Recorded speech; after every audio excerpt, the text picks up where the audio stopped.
Эм бүх толилуулж байна. Элчин. Зохиолч Йоко Тавада. Орчуулсан Ганбаатын лавг дулам. Зохиолыг уншсан Энх болтын алтан гэрэл.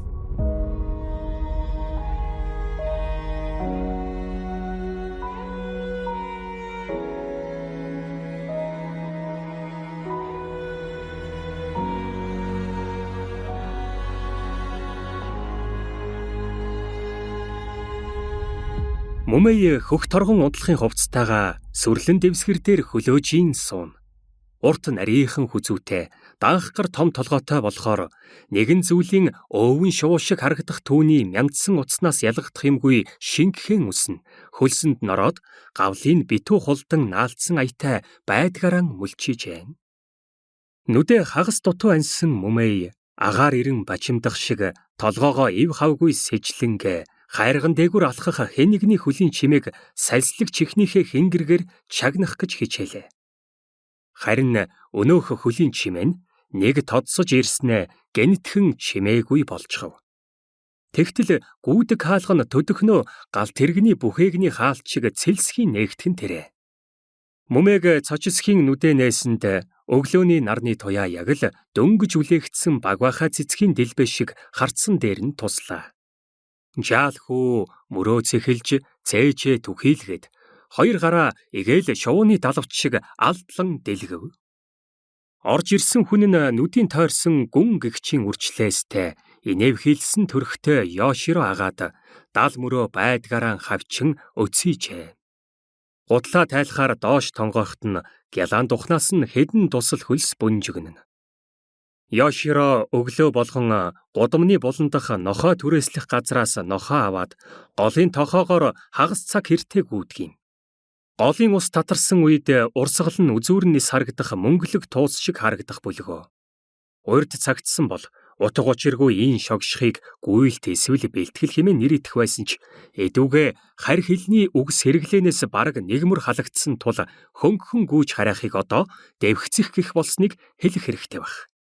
Уг нь дороо дэвхцээд байвал цусны даралт дагаад доошилж буудаг гэсэн санаагаар анх доог тохуу маягаар үүссэн үг л дээ.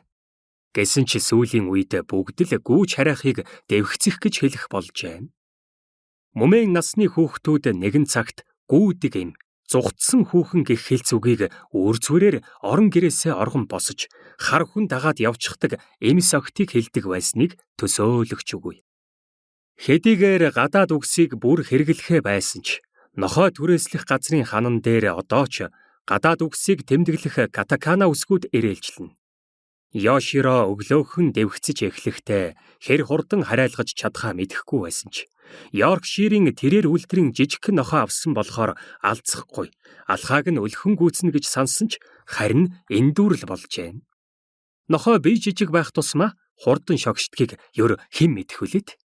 Йоширо хэд бүдчиж бүр таварцаглан ойчиж нохоондоо чирэгцээр багтрах шахсан бол өнөөх муу сэгсгэр жаахан амтэн нь уушиг цээжээ цэвэр цэнгэг агаараар хантал дүүргэнгээ тохуутай наргагүй байн иргэн харж миний хурд таарч байна уу гэх шиг сэгсгэр толгоогоо сагсал зуулна. Дараа өглөөнөө Йоширо богинохон хөлтэй такса түрээсэлсэн ч хачин залхуу амтэн таарч 200 метр газар шогшоод л дороо нам суучихсан тул нохой түрээслэх газар руу арга буюу чирч гудчин буцаажээ. Тэгэхдээ зарим нохой бүр салхилах дургүй байх юм аа гэж гаслаа дамжиж. Харин түрээсийн газрын лангууны ард суухэр юу салхилахаа ойлголоо гэж дуу алдснаа мар инээжээ. Хөгшин ирийн хэл яриа түүнд бүр эрт үрдийн цагийнх шиг санагдсан болохоор тэрэлдээ. Ерөөс өдөр тутмын хэрэглээний үгс өдөр ирэх тусмал нас богинтой болж ганц гадаад үгсч биш хуучирсан гих үг хэлэлгүүд мөн халааг нь авах үггүйгээс болж халагдаж мартагдах болжээ. 7 хоногийн өмнө богинохон хөлтэй таксаагаас яг эсрэг ааш харин шинтэй герман хонч нохой түрээслэгтэй Йоширо сургуулалт сайтай мөнөөх нохооны дэргэд өөрийгөө бүр өчүүхэн баг хүч чадал дорой болсноор мэдэрчээ. Хамаг хурднараа дэвхцэж хөлөө цуцтал харайлгаж Заримдаа бүр хөдөлж чадхаа байсан ч Герман нохоо сүрхийг эгч нь яг алхаанд нь тааруулан хажууд нь шогшино. Өөдөөс нь эгцлэн харах тоолонд хонч нохоо "За би ямархуу байна да? Сайн байгаа биз?" гэх шиг тунч овтой царайлах тул Ёширогийн гэдэн хөдөлж айхавтар нягуур ааш зангаас нь болж ахаад хизээч ийм үйлдвэрийн нохоо түрээслэхгүй дэгж өөртөө хатуу амлажээ. Ийм болоод л тэр өөртөө яг таарсан нохоогоо өдий болтол олж чадаагүй хэрэгэ. Гэсэн ч лангууны ард суух хэрийг "Ямар үйлдвэрийн нохоо авах вэ?" гэж асуух болгонд шуудхан хариу хэлэлгүй ээрч мууран эсвэл хоолой засан зогсдогтоо өөртөө далдхан бах хандаг байлаа. Залуу зандан насандаа Ёширо ийм явсангүй байна. Хэн нэгэн түүнээс дуртай хөгжмийн зохиолч, загвар зохион бүтээгч чинь хинбэ гэх юм уу? Ямар төрлийн дарсанд дуртай вэ гэж асуулаа гэхэд тэр эргэлзэж тэнэгэлзэх юмгүй шууд л хариу хэлдэг байв. Өөрийгөө өндөр дээд, тунч онцгой таашаал мэдрэмжтэй гэдэгтээ өчүүхэн төдий ч эргэлзэхгүй тул түүнийг мэдүүлж таниулах гэж аль ч гоё сайхан юмсаар орчин тойрноо бүрдүүлдэг байсан нь ч саяхан. Одоо харин бие хүн гих байгууламжийг өрж босгохдоо хувь таашаал гээч зүйлийг тоосох туйпу барилгын зуурмаг болгохоо нэгэнт болжээ. Хэдий өмсөх гутал нь зэгсэн үнэтэй чухал гангараа хэвээр үлдсэн ч өөрийн бүрэн дүүрэн тодорхойлохооч байж. Ойрын хэдэн жил өмсөж байгаа Идатен гих гутал нь Тэнгүү компаниас гаргаад удаагүй хөлөнд тун эвтэйхэн бүр дэрсээр хийсэн болов гэмээр гайхмаар зөөлөн гутал билээ.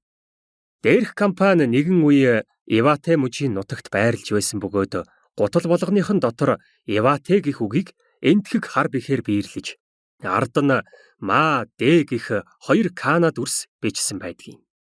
Харин англи хэл огт үзээгүй одоогийн хүүхэд залуус түүнийг Made in Japan гэх хуучны шошгон дээрх үг юм болов уу гэж андуурцгаах нь ихээ. Ахлах сургуулийн сурагч байхаас нь л урт хөл нь эгээл дайвар эрэхтэн шиг биеэс нь ангид тусдаа өсөж томроод байх шиг санагддаг байснаас Ёширо сэргжиж зөөлрсөн ясыг хамгаалах хатуу хэрнэ зузаахан арьсан гутал үйлдвэрлэдэг гадаадын элдв брэнд ирж хайхад хүрчээ.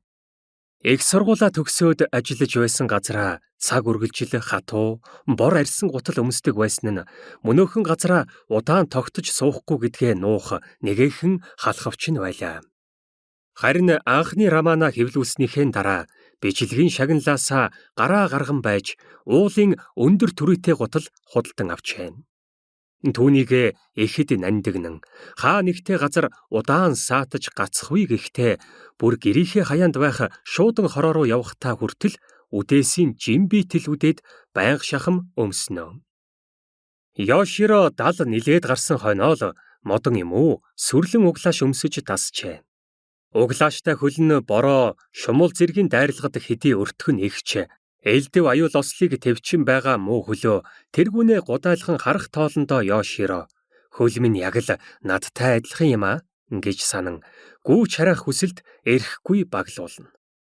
Харин Тэнгүү компани гутлыг олохоосоо өмнө уг нь сүрлэн шаахаатай төстэй углааш хайж байж. Ёширо бүдчих шахан гутлаа тайлж зогсохдоо хөл алдчихгүй тулд хажуудаа байх модон багнаас нэг гараараа зуурч модны нарийн ширхгийг хурууны өндгөөрөө мэдрэхийг хичээлээ. Модны их бие доторх цагирга дээр он жилүүдийн бүртгэл бичээтэй байдаг гэлцдэг. Харин түүний бие цогц дээр цаг хугацаа яаж мөрөө үлдээгээ болов. Он жилүүд нэг цагиргаас нөгөөрөө шилжих мэт аажмаар тэлдэггүй. Засчихсан мэт өөгүй тэгшигнэн байдаггүй. Цаг хугацаа гэдэг хэнийч тэгшилчихье гэж боддоггүй. Эвдэрхий шургуулган доторх хэрэгтэй хэрэггүй элдв юмсийн овоолгоотой адил төстэй ч юм билүү. Энэ бодлосоо болсон уу Ёширо ахаад бүдэрч унах шахлаа. Гэхдээ зүүн хөлөө хурдхан чангалж хөл дээрээ тогтож амживаа. Өрөөсөн хөл дээрээ ч зогсож чадхаа байж дээ гэж Ёширог амандаа бовтнахтай зэрэгцээд Мөмэй нүдээ нийлгэн эрүүгээ үл мэдэг өргөснө. Өндрөөвөө та тогруу болох гээд байгаа мó гэж асуулаа. Хүү амаа нээхдээ төрүүнээс хойш игээл үлээсэн бөмбөлөг шиг дэнжигнээд байсан толгоогоо савчхан байгаад нуруугаа ихцлэв. Тэрхэн хоромд нүдэнд нь юр бусын дүрсгүй адлаа онцгой сэтгэл дундуур харц илэрсэнд зээнцэр нь яг л буддаа шиг Йоширод харагдах нь тэрэн. Гэсэн чи Йоширо уур унтууга барьж дийлсэнгүй.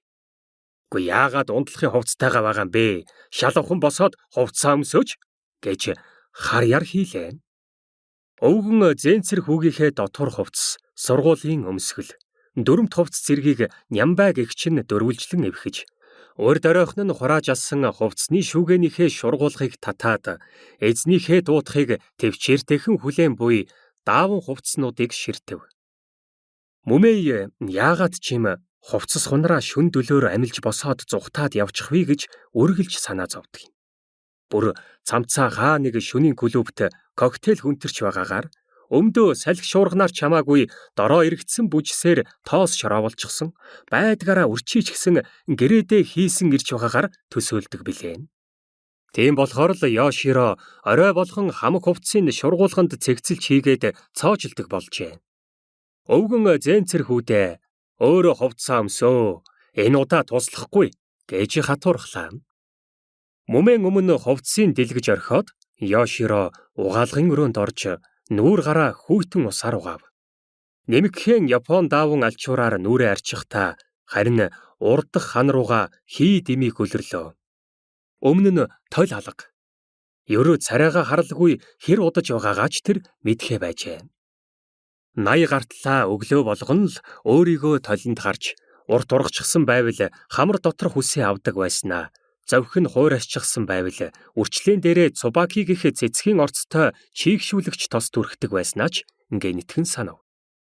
Йоширо гарын жижигхэн алчуураа арын цэцэрлэгтэй байх хэзэн дээр тохоод хувцсны хавчаараар хавчлаа. Яг хизэнээс барууны маягийн үзлэг хилэндүү материалтай алчуур хэрэглэхэ болсноо тэр хэдий мартжээ. Үзлэг зузаан алчуур хатаж өгөхгүй өчнөө цаг авдагсан. Харин Япон дааван алчуурын хөнгөн нэмгэнтэй ярих юмгүй. Хэзэн дээр тоглоо, салхи зөөлөн үлээлээ, хэд дэрвлээ, нэг л мэдхнээ хатчихсан байна. Йоширо мөнөх том хүнд биеийн алчууранд бүр ихээ олон жилийн өмнө хачин дуртай байж билээ. Хэрэглэх тоолондоо угаалгын машинд хийгээд угаалгын тусгай нунтахаар сайн гэгч нь угааж авна. Одоо харин улирч баларсан тэр үеийн шоглоом шиг санагдах болж барууны хүнд зузаан алчуурнуудыг гэдэс хоорондоо эргэлдүүлсээр мөн ч олон угаалгын машин ясандаа тулсан ядаргаанаас болж цагаасаа эрт ам тавьжтэй. Хэчнээн 100 мянган эвдэрхий угаалгын машин номхон далайн ёроолд живж загас чарахааны хачин жигтэй зочид буудал болсон гэхэв. 8 хэсэг татамитай өрөө болон гал тогооных нь хооронд ойролцоогоор 2 м өргөнтэй, модон шалтай, загасчдын хэрэгэлдэхтэй төстэй эвхдэг ширээ сандал тавьсан жижигхэн өрөө байдаг юм. Зуны таата уур амьсгалыг илүү тодотгох гэсэн мэт ширээн дээрх загал илбэнх гих амтны зурагтай жижигхэн халуун савн дотор гойд том багвахаа цэцэг хийж тавьжээ. Сүүлийн үед багвахаан дэлбээ бараг 10 см урт болсон билээ. Жил бүр иргэний танхимд болдог удвал цэцгийн үзэсгэлэн худалдаанд хүртэл ийм аврах том багвахааг дэлгэсэн байж билээ. Тэгээд багвахааг удвалын ангиллалд багтах уугүй юу гэсэн бөө маргаан дэгдсэн юмдаг. Нэг хэсэг нь аврах багвахаа бол яагаад ч удвал цэцгийн төрөл биш ээ. Ердөө мутацад орсон төдий гэсэн байр суурьтай байсан бол нөгөө хэсэг нь мутац гэх үг өөрөө доромж утгатай юм химээж бүр их хэрүүл маргаан үүсгэсэн юм. Үнэхээр ч мутац гэдэг үг орчиндоо дасан зохицох гэх үгээр солигдоод одоо бараг мартагдаад байгаа. Ихэнх ургамал урдийнхаасаа том ургах болсон болохоор багвахаа ганцаархнаа жижиг хэвээр үлдлээ гэхэд ёстой л гэрийн мухар сагсан нарч үздэггүй эмхтэй хүн шиг болох билээ. Тэгэхээр багвахаа цэцэг ердөө шинэ орчинд дасан зохицохын тулд ингэтлээ томорсон хэрэг. Гэхдээ тэсэж үлдэхийн тулд жижигэрч давжаарсан цөөн зүйлийн ургамал бас бий. Хулсны нэгэн шин зүйл бүрэн гүйцэд урган төлжсөн үедээ ч хүний хуруунаас томгүй байдаг болохоор чихчи хулс гэдэг нэртэй болсон юм. Мод хүртэл ингэж давжаарсан гэхээр модчны үлгэрт гардаг сарны гүнж ахаад дэлхий дээр бууж ирээд Дахиад хулсан дотор гялалзаж гэрэлтэн сууж гэмээн хөөхий эмгэн өвгөн хоёр томруулдаг шил бариад дөрвөн хөллөн мүлхэж байж л түүнийг олох болох вэ. Авраг Багвахайг эсэргүүцэгчдийн бүлэгмийнхний дунд эхэс дээдсийн сүлдэнд заларч байсан эрхэмсэг удвал цэцгийг зэрлэг өвстэй цуг нэг төрөлд оруулж болохгүй гэх хүн олон байсан бол голдуу гоймингийн ажилчдын ах дүүсийн нэгдлээс гишүүдээ бүрдүүлсэн Багвахайг дэмжих холбооныхон зэрлэг өвс гэж байдгүй юм гэсэн алдарт үгээрээ хариу барьж өрсөлдөгчийнхөө амийг таглаад зогсохгүй бүтэн 7 сар үргэлжилсэн удвал Багвахай мэтгэлцээнийг эцэлсэн юм. Харин Йоширод Багвахай цэцгийг зэрвс харах төдийдл тоглоомын зүлэгт талбайд гараа алдлан хэвтээд тэнгэр ширтдэг байсан багийнхан дурсамж тодроод иржээ. Тэр үед салхи бүлээн оргиж өвс ногоо сэрүү татуулдаг байсансан. Шуудын дуу хүртэл алсаас дуулдаад мөнж сайхан байжтэй. Йоширо толгоогоо үл мэдэг гэлжилгээд нүднийх нь харалдаа дээхэн хавцаа ширээн дээрээс цоо ширтэх Багвахайн толгойг хэсэг ажлаа. Тэгэхдээ хэд хэдэн удаа шувуу шиг хэлээ цохолзуулж авраг Багвахайг үнсэх гэж буй мэт айцснаа. Гэнэтхэн нуруугаа игцлээд хүн харж байгаагүй байгаа гэх шиг хулмалцав.